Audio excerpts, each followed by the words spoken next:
Hi guys. आज हम Aravalli green wall project के बारे में देखेंगे। ठीक है, तो आरावली ग्रीन वॉल प्रोजेक्ट को अगर डिफाइन करना हो तो ये है afforestation across Aravali mountains to combat desertification. ठीक है, इस प्रोजेक्ट के अंदर हम लोग क्या करेंगे, जो आरावली माउंटेन्स है उनके चारों तरफ हम लोग पेड़ लगाएंगे। ठीक है, प्रोजेक्ट जो है उसमें उसमें हम लोग क्या करेंगे कि आरावली के जो पूरा आसपास वाला जोन है, आरावली को हम चारों तरफ पेड़ से घेर देंगे। ठीक है, बहुत सारा पेड़ लगाएंगे, हम एफॉरेस्टेशन करेंगे। ठीक है, तो आइए पहले लोकेशन देखते हैं आरावली की। तो आरावली गुजरात के पालनपुर से होते हुए राजस्थान को पास करते हुए, हरियाणा को पास करते हुए दिल्ली के रायसीना हिल्स तक ये लगभग 650 किलोमीटर फैला हुआ एक माउंटेन हिल है। ठीक है, जिसको आरावली बोलते हैं। और आप देखेंगे कि आरावली की बेस्ट में थार डिजर्ट है, राजस्थान में इसका स्ट्रेच है। लगभग 65% जो एरिया है थार डिजर्ट का वो इंडिया में है और 35 पाकिस्तान में है। ठीक है, तो ये आरावली ग्रीन वॉल प्रोजेक्ट इसलिए चालू मतलब किया गया है ताकि जो थार डिजर्ट की वजह से जो डिजर्टिफिकेशन हो रहा है, जो डिजर्ट का एक्सटेंट धीरे धीरे बढ़ता जा रहा है, उसको कंट्रोल किया जा सके। ठीक है, तो उसको कंट्रोल करने के लिए हम लोग ये जो आरावली है, आरावली की चारों तरफ हम लोग क्या करेंगे, पेड़ लगा देंगे बहुत सारा, ताकि जो डिजर्ट आगे बढ़ रहा है हरियाणा की तरफ, दिल्ली की तरफ या गुजरात में, तो उसको कंट्रोल किया जा सके। ठीक है, तो इसीलिए हम लोग इस 1400 किलोमीटर लॉन्ग ग्रीन बेल्ट को बनाएंगे। ठीक है, तो आइए देखते हैं डिजर्टिफिकेशन क्या होता है। तो जैसे मैंने बताया आपको कि आरावली के बेस्ट में थार डिजर्ट है। ठीक है, थार डिजर्ट है, तो थार डिजर्ट के कुछ कंडीशन ऐसे होते हैं कि उससे फर्दर डिजर्टिफिकेशन होता रहता है। ठीक है, जैसे एक्सट्रीम टेम्परेचर हो गया, गर्मियों में यहाँ का टेम्परेचर जो होता है डिजर्ट का वो बहुत ज़्यादा हाई हो जाता है, कभी कभी तो 50 डिग्री सेंटीग्रेड तक भी पहुंच जाता है। ठीक है, तो क्या होता है, एक्सट्रीम टेम्परेचर होने की वजह से यहाँ पे रेनफॉल वगैरह तो वैसे भी नहीं हो पाती। ठीक है, और ये रेन शैडो रीजन में भी आता है।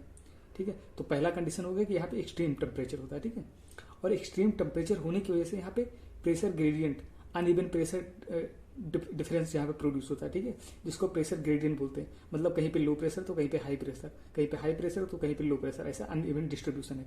और इस डिस्ट्रीब्यूशन की वजह से क्या होता है, अब जैसा आपको पता है कि जो विंड होती है वो हमेशा हाई प्रेशर रीजन से लो प्रेशर रीजन की तरफ मूव करेंगी। ठीक है, तो यहाँ पे क्या हो रहा है कि यहाँ पे हमेशा डिजर्ट वाले रीजन में जब स्ट्रॉन्ग प्रेशर ग्रेडियंट है, मतलब कहीं पे लो प्रेशर है कहीं पे हाई प्रेशर, तो क्या होता है, हमेशा यहाँ पे विंड्स चलती हैं। ठीक है, हमेशा विंड्स चलती रहती हैं। ठीक है, और हमेशा विंड्स चलने की वजह से क्या होता है, जो ऊपर क्लाउड्स होंगे वो क्लाउड्स कभी टिकेंगे नहीं।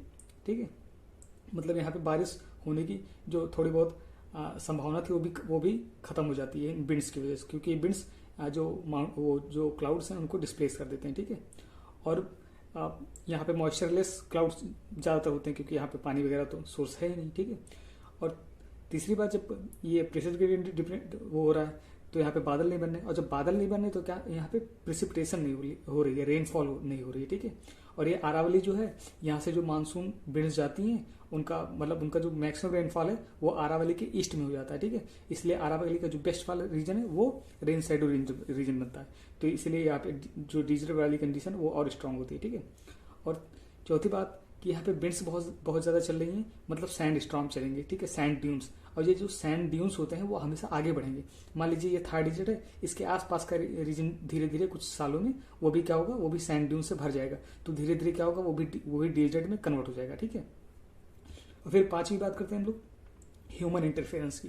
ह्यूमन इंटरफेरेंस मतलब एंथ्रोपोजेनिक रीजन्स। ठीक है, अब जैसे ओवर ग्रेजिंग करना, ओवर इरीगेशन कर देना जिससे लैंड सैलाइन हो जाए। ठीक है, और या डिफॉरेस्टेशन करना, बहुत सारा पेड़ काटना। ठीक है, अनइकोनॉमिक एक्टिविटीज, ऐसे ये सारे काम करेंगे, वहाँ का इकोसिस्टम डिस्ट्रॉय होगा, पेड़ वगैरह कटेंगे तो डिजर्ट फर्दर करेगा। ठीक है, और क्लाइमेट चेंज के बारे में तो क्या कहना, वो तो आपको पता है कि ग्लोबल वार्मिंग हो रही है, तो इससे रेनफॉल वगैरह डिस्ट्रीब्यूशन में चेंजेस आ रहे हैं, तो क्लाइमेट चेंज भी एक रीजन मतलब हो सकता है। तो हमने 6 रीजन देखा जिससे डिजर्टिफिकेशन हो रहा है। ठीक है, इसको हिंदी में मरुस्थलीकरण भी कहते हैं।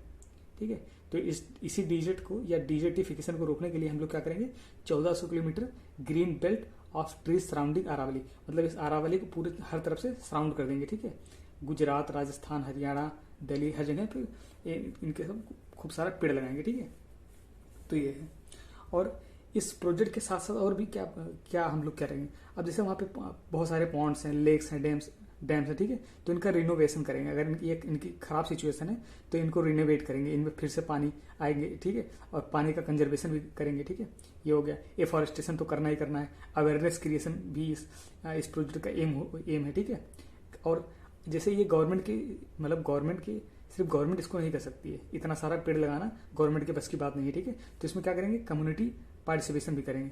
तो कम्युनिटी पार्टिसिपेशन करेंगे तो बहुत सारे एम्प्लॉयमेंट भी जनरेट होगा, जो आसपास के गांव के लोग हैं, शहर के लोग हैं, वो पार्टिसिपेट करेंगे, लेबर्स वगैरह, तो बहुत सारा पेड़ लगाएंगे, ठीक है। तो एम्प्लॉयमेंट जनरेशन भी बहुत ज़्यादा होगा, ठीक है। तो एम्प्लॉयमेंट भी जनरेट होगा, ये भी एक काफ़ी अच्छी बात है। तो और आगे इस प्रोजेक्ट के बारे में देखते हैं। तो ये जो इंटरनेशनल डे ऑफ फॉरेस्ट है, जो कि 21 मार्च को होता है, ठीक है, उस दिन मनाया जाता है। उस दिन मिनिस्ट्री ऑफ एनवायरनमेंट ने इस प्रोजेक्ट को, अरावली ग्रीन वॉल प्रोजेक्ट को हरी झंडी दी थी, मतलब लॉन्च किया इस प्रोजेक्ट को, ठीक है। और ये अफ्रीका के ग्रेट ग्रीन वॉल प्रोजेक्ट से इंस्पायर्ड है। मतलब अफ्रीका में जो सहारा डिजर्ट है, उस डिजर्ट की वजह से साउथ में जो साहिल रीजन है वो भी धीरे धीरे क्या हो रहा है, डिजर्ट बनता जा रहा है, ठीक है। तो उस डिजर्टिफिकेशन को कम्बैट करने के लिए वहाँ की जो गवर्नमेंट्स वगैरह, बहुत सारी कंट्रीज के गवर्नमेंट ने मिलकर ग्रेट ग्रीन वॉल प्रोजेक्ट चलाया है, जिससे पूरे साहिल रीजन को हम लोग क्या करेंगे, वो पूरे साहिल रीजन को हर तरफ से पेड़ से सराउंड कर देंगे, ठीक है।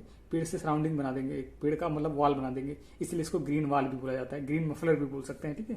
ताकि जो डिजर्ट है वो फर्दर एक्सटेंड ना करे। तो उसी ग्रेट ग्रीन वॉल प्रोजेक्ट से इंस्पायर्ड होकर इंडियन गवर्नमेंट ने यह अरावली ग्रीन वॉल प्रोजेक्ट बनाया है, ठीक है। तो इसके बात करते हैं कि एडवांटेजेस क्या होंगे। तो एडवांटेज तो बहुत सारे हो सकते हैं। इससे सबसे बड़ी बात तो एफॉरेस्टेशन होगी।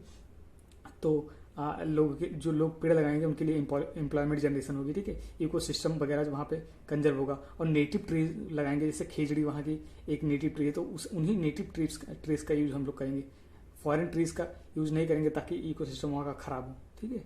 तो ये सारे कुछ एडवांटेजेस हो गए इसके। बहुत अच्छा प्रोजेक्ट है ये, ठीक है।